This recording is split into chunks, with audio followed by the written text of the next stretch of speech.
திருமண வாழ்க்கை அப்படின்னு பார்த்தா நிறைய பிரச்சனைகள் இருக்கும். திருமணம் ஆயிருக்கும். ஆனா திருமண வாழ்க்கையில நிறைய பிரச்சனைகள் இருக்கும். குழந்தை இல்லை அப்படிங்கிற ஒரு குறை இருக்கும். அதெல்லாம் மகர ராசிக்காரர்களுக்கு இந்த 2026ல் சரியாகுமா சார்? மகராசி என்பவர்களுக்கு குழந்தை பாக்கியம் இந்த 2026ல உறுதியாக உண்டு.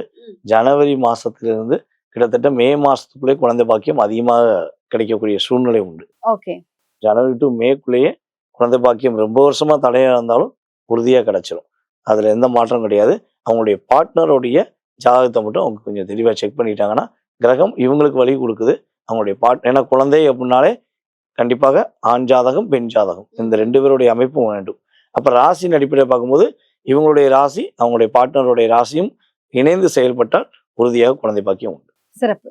நிறைய விஷயங்கள் நன்மையாக இருந்தாலும் ஒவ்வொரு ராசிக்காரர்களுக்கும் ஏதாவது ஒரு விஷயத்துல ரொம்ப ஜாக்கிரதையா இருக்கணும், கவனமா இருக்கணும்னு சொல்லுவாங்க. அதே போல் இந்த காலம் ஃபுல்லா கஷ்டப்பட்டுட்டே இருந்து, காலம் ஃபுல்லா குடும்பத்துக்காகவே உழைச்சிட்டு இருந்து எல்லாரையும் வாழ வச்சு வேடிக்கை பார்த்த மகர ராசிக்காரர்கள் இந்த வருடம் 2026ல இந்த விஷயத்துல ஜாக்கிரதையா இருக்கணும்னா எந்த விஷயத்துல ஜாக்கிரதையா இருக்கணும்? ஃபர்ஸ்ட் மகர ராசிக்கு சொல்ல போற விஷயம் என்னன்னா, மற்றவங்ககிட்ட ஆலோசனை கேட்காதீங்க. உங்க மனசு என்ன சொல்லுதோ அதற்கு மட்டும் நீங்க கட்டுப்பட்டு நேர்மையாக இருந்தா மட்டும் போதும். இது சரியா தவறா, இதை செய்யவா வேண்டாமாங்கிறத கேட்கறத விட்டுருங்க. இந்த 2026ல நீங்க ஃபர்ஸ்ட் எடுக்க வேண்டிய ஒரு தீர்மானமான முடிவை தான். அதே போல மகர ராசிக்காரங்க மனசுக்குள்ள வச்சு அதை கரெக்டா செஞ்சு முடிச்ச பிறகு வெளியே சொன்னா வெற்றியாளராக போறாங்க. மனசுக்குள்ள உள்ளதை பட்டுன்னு வெளிப்படையா சொல்ல போய் நிறைய தோல்வியை தான் சந்திக்கிறீங்க. ஸோ அந்த விஷயத்த ஃபர்ஸ்ட் விட்டுருங்க.